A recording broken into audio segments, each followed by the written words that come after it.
Good morning बच्चों। Class BSc third year और BSc BEd fourth year के लिए मेरा कॉमन टॉपिक चल रहा है हेटेरोसाइक्लिक कंपाउंड।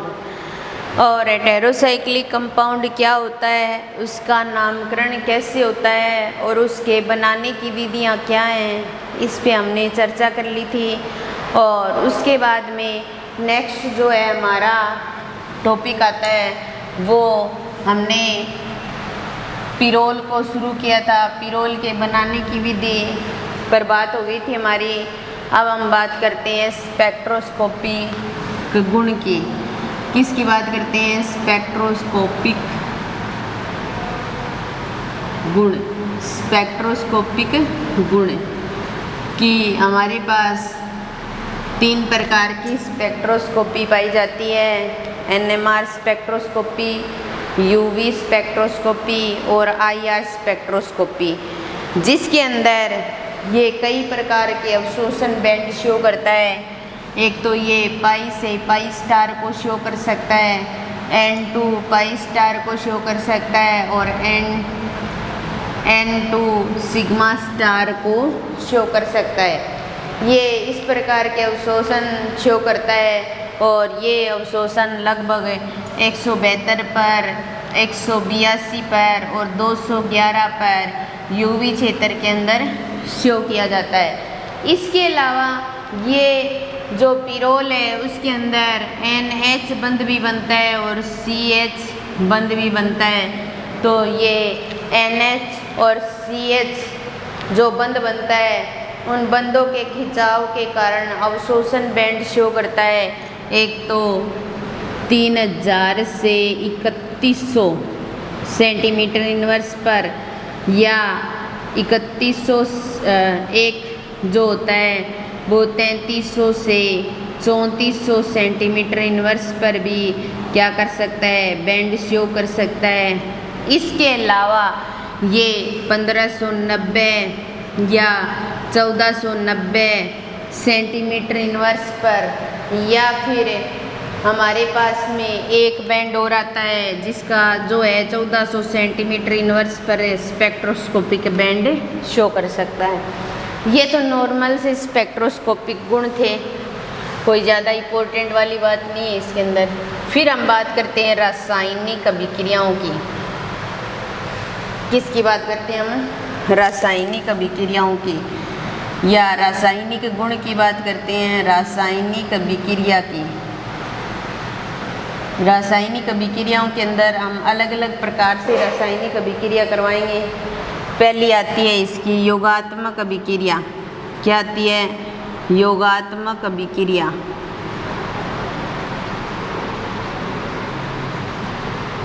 और पिरोल जो है वो योगात्मक अभिक्रिया शो कर सकता है। योगात्मक अभिक्रिया शो करके वो पिरोलीन बना सकता है, पिरीलिडीन बना सकता है। जैसे हमारे पास ये है पिरोल, इस तरीके से पिरोल को ऐसे शो किया जा सकता है। और ये इसका हाइड्रोजनीकरण करवाए निकल की प्रेजेंस में, तो हाइड्रोजनीकरण की जो अभिक्रिया होती है वो योगात्मक अभिक्रिया होती है एक प्रकार की। और ये योगात्मक अभिक्रिया शो करता है। और पिरोलिडीन, पिरोल से पिरोलिडीन का निर्माण करता है।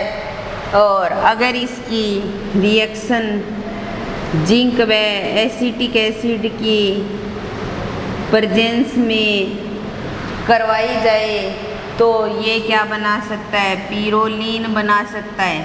क्या बना सकता है? पिरोलीन बना सकता है। एक डबल बॉन्ड समाप्त हो जाएगा, एक डबल बॉन्ड रहेगा।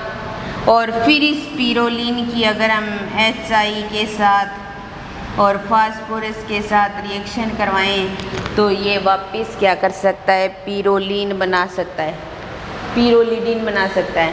तो पिरोल से ये पिरोलीन बन जाएगा। तो पिरोल से हम पिरोलीन भी बना सकते हैं, पिरोलिडीन भी बना सकते हैं। पिरोल से डायरेक्ट पिरोलिडीन बना सकते हैं, पिरोल से पिरोलीन बना करके फिर पिरोलिडीन बना सकते हैं। ठीक है, ये थी योगात्मक अभिक्रिया। उसके बाद में आती है उभयधर्मी प्रकृति। उभयधर्मी प्रकृति, ठीक है, ये हमारे पास पिरोल है, हम बहुत बार लिख चुके हैं पिरोल को, आप सभी भी जानते हैं, ये हमारे पास पिरोल है, ठीक है। और इस पिरोल के नाइट्रोजन के ऊपर लोन पेयर भी पाए जा रहे हैं, ठीक है। तो अगर हम सेकेंडरी एमीन की तरह सोचें, सेकेंडरी एमीन क्या होता है, RNH2, ये प्राइमरी RRNH, ये क्या होता है, सेकेंडरी एमीन। और ये सेकेंडरी एमीन जो होता है वो कैसा होता है, क्षारीय प्रकृति का होता है ना। तो इसका मतलब पिरोल के अंदर भी तो NH पाया जा रहा है, उसके ऊपर भी लोन पेयर है, तो हम ऐसा कह सकते हैं क्या कि जो पिरोल है वो भी क्षारीय प्रकृति का होता है? नहीं, हम ऐसा नहीं कह सकते। हम ऐसा कह सकते हैं कि दुर्बल क्षारीय होता है, लेकिन हम ऐसा नहीं कह सकते कि सिर्फ क्षारीय होता है। जो पिरोल होता है वो उभयधर्मी प्रकृति शो करता है, वो अम्ल की भांति भी व्यवहार करता है, वो क्षार की भांति भी व्यवहार करता है, जैसे अमीनो एसिड करते थे। इसलिए इसकी प्रकृति कैसी होती है, उभयधर्मी प्रकृति होती है। हम अगर सेकेंडरी एमीन की तरह सोचें तो हम ऐसा सोच सकते हैं कि पिरोल जो होता है वो क्षारीय प्रकृति का होता है, लेकिन वह पूर्ण रूप से क्षारीय प्रकृति का नहीं होता, वो दुर्बल क्षारीय होता है। अगर पिरोल की KOH के साथ रिएक्शन करवा दी जाए तो यहाँ से H2O बाहर निकल जाएगा और पिरोल का जो N है उसके साथ K पॉजिटिव जुड़ जाएगा और ये नेगेटिव में चेंज हो जाएगा और क्या बन जाएगा भाई, पोटेशियो पिरोल। क्या बन जाएगा, पोटेशियो पिरोल।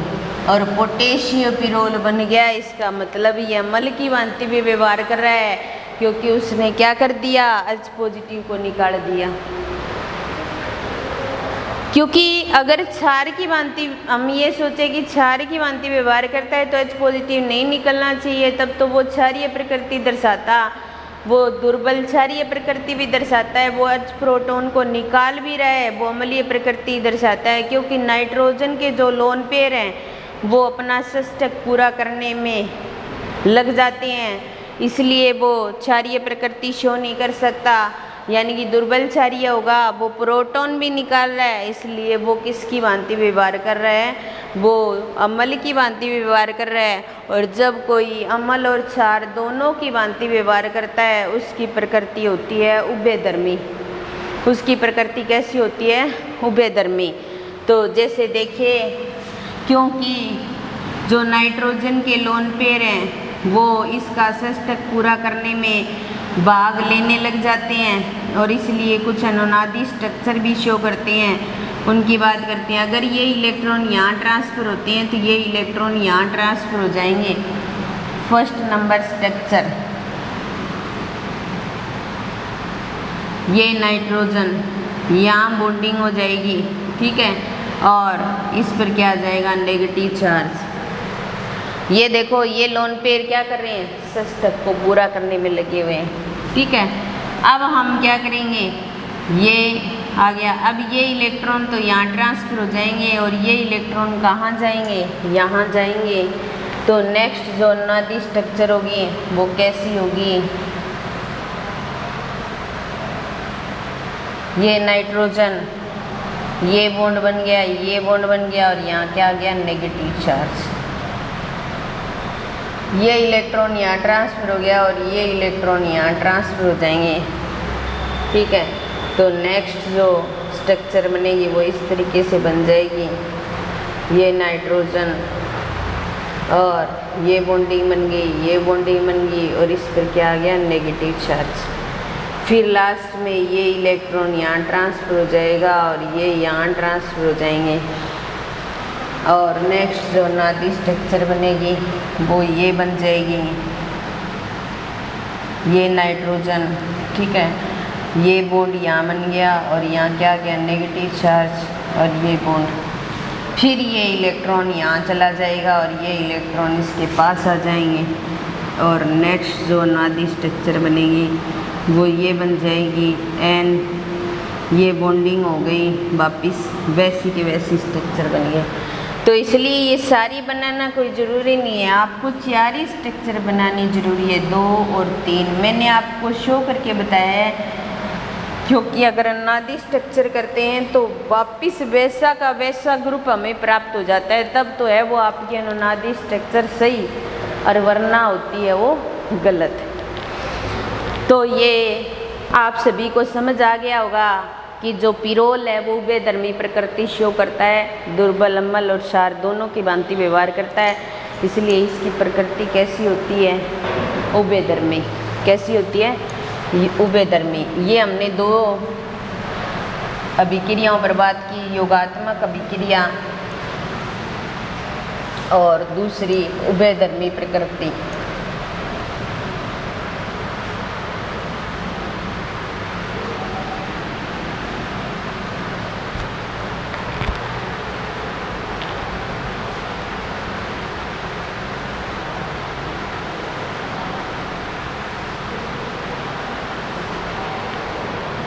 और नेक्स्ट आती है प्रतिस्थापन अभिक्रिया।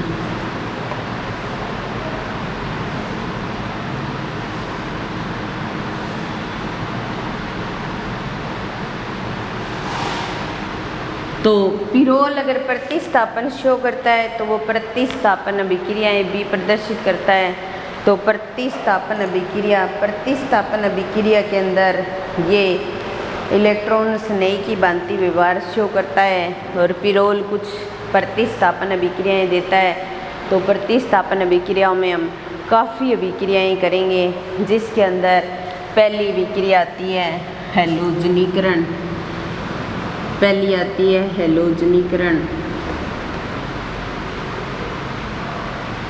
तो पिरोल कई प्रकार से हैलोजनीकरण कर सकता है और कई प्रकार के उत्पाद बना सकता है। सबसे पहले पिरोल हैलोजनीकरण के अंदर सबसे पहले क्या शो कर रहा है क्लोरीनीकरण। क्लोरीनीकरण शो कर रहा है, ठीक है। तो कई प्रकार के रिएक्शन करेंगे, अलग अलग लिखने की जरूरत नहीं है, हैलोजनीकरण के अंदर ही लिख सकते हैं हम, ठीक है। ये हमारे पास क्या है पिरोल है और पिरोल क्या करता है H2Cl2 के साथ रिएक्शन करता है। इसके जितने भी कार्बन होते हैं वो सारे प्रतिस्थापन शो करते हैं और सब जगह पर क्या जुड़ जाएगा Cl। इस पर Cl जुड़ गया, इस पर Cl जुड़ गया, इस पे Cl जुड़ गया और इस पे Cl जुड़ गया। तो टेट्राक्लोरोपिरोल बन जाएगा और इसकी नंबरिंग करेंगे तो 1 2 3 4 5। तो 2 4 5 6 टेट्रा क्लोरोपिरोल क्या बन जाएगा टेट्राक्लोरोपिरोल। तो 2 4 5 6 टेट्राक्लोरोपिरोल बन जाएगा।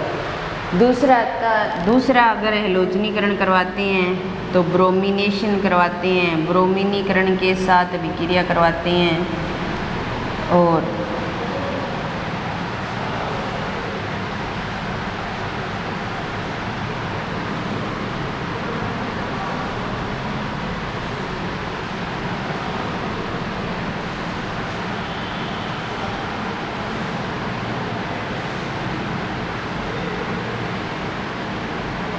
यहाँ भी Br जुड़ जाएगा और यहाँ भी Br जुड़ जाएगा और यहाँ भी Br जुड़ जाएगा और यहाँ भी Br जुड़ जाएगा। तो 2 4 5 6 टेट्राक्लोरोपिरोल बन जाएगा। 1 2 3 4 और 5। तो 2 4 5 और 6 टेट्रा ब्रोमो पिरोल, टेट्रा ब्रोमोपिरोल।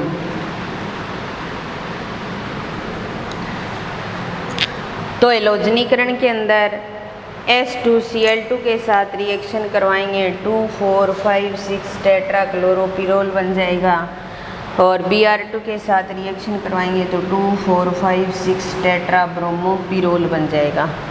तो इस प्रकार एलोजनीकरण या क्लोरीनीकरण करवाते हैं प्रतिस्थापन अभिक्रिया के अंदर।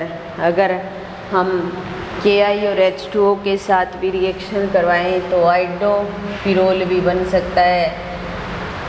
प्रतिस्थापन अभिक्रियाएं की कई तरीके से शो होती हैं। Ki और H2O के साथ रिएक्शन करवाएं हम तो यहाँ पर N और H और यहाँ I जुड़ जाएगा और यहाँ I जुड़ जाएगा और यहाँ भी I जुड़ जाएगा और यहाँ भी I जुड़ जाएगा। 1 2 3 4 5 तो 2 4 5 और 6 टेट्रा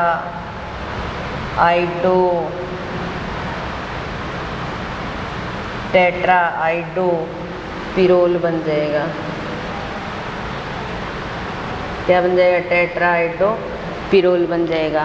तो एलोजनीकरण या क्लोरीनीकरण के अंदर अपने क्या करते हैं, पिरोल की H2Cl2 के साथ रिएक्शन करते हैं तो टेट्राक्लोरोपिरोल प्राप्त होता है। अगर Br2 के साथ रिएक्शन करवाते हैं तो टेट्राब्रोमोपिरोल प्राप्त होता है, और अगर Ki और H2O के साथ करवाते हैं तो टेट्राआइडोपिरोल प्राप्त होता है। क्या होता है? टेट्राआइडोपिरोल।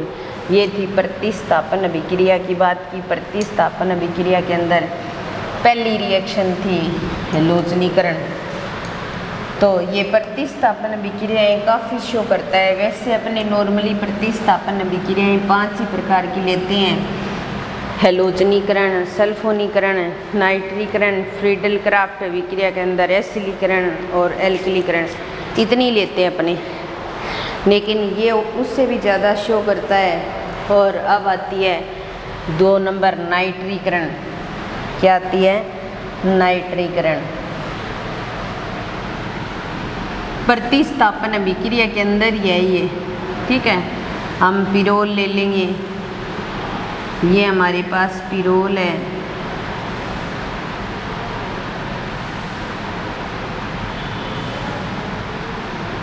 और पिरोल की HNO3 के साथ और H2SO4 के प्रेजेंस में या नाइट्री कारक मिश्रण की प्रेजेंस में, जिसे नाइट्री कारक मिक्सचर बोला जाता है, इसकी प्रेजेंस में रिएक्शन करवाते हैं। तो रिएक्शन करवाने पर ये NH और यहाँ पर क्या जुड़ जाएगा? NO2 जुड़ जाएगा। यानी कि क्या बन जाएगा भाई? नाइट्रोपिरोल बन जाएगा। क्या बन जाएगा? नाइट्रोपिरोल बन जाएगा, या 2 नाइट्रोपिरोल बोल सकते हैं अपने। क्या बोल सकते हैं? 2 नाइट्रोपिरोल बन सकता है, ठीक है। फिर उसके बाद में 3 नंबर रिएक्शन आती है सल्फोनीकरण। क्या आती है? सल्फोनीकरण। सल्फोनीकरण के अंदर अपने क्या करते हैं, ये लेते हैं पिरोल और N और H, ठीक है। ये पिरोल ले लिया और इसकी SO3H के साथ रिएक्शन करवाते हैं, और रिएक्शन करवाने पर ये N और H, ठीक है, और ये 2 नंबर पर क्या जुड़ जाता है? SO3H जुड़ जाता है, ठीक है। तो क्या बन जाएगा? Pyrrole sulphonic acid. क्या बन जाएगा? पिरोल सल्फोनिक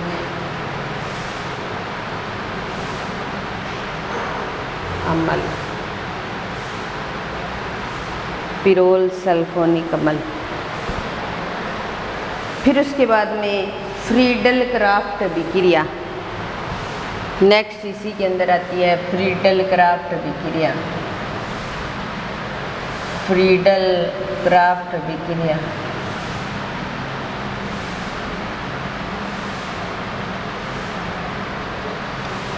फ्रीडल क्राफ्ट विक्रिया के अंदर NH और एसिटिक एनहाइड्राइड के साथ रिएक्शन करवाएंगे तो यहाँ से एसिटिक एसिड बाहर निकल जाएगा और NH और इसके साथ COCH3 जुड़ जाएगा और CH3COOH बाहर निकल जाएगा तो क्या बन जाएगा? एसीटोपिरोल। क्या बन जाएगा? एसीटोपिरोल। तो आज की तो क्लास में ही समाप्त करते हैं, बाकी नेक्स्ट क्लास में करेंगे। धन्यवाद।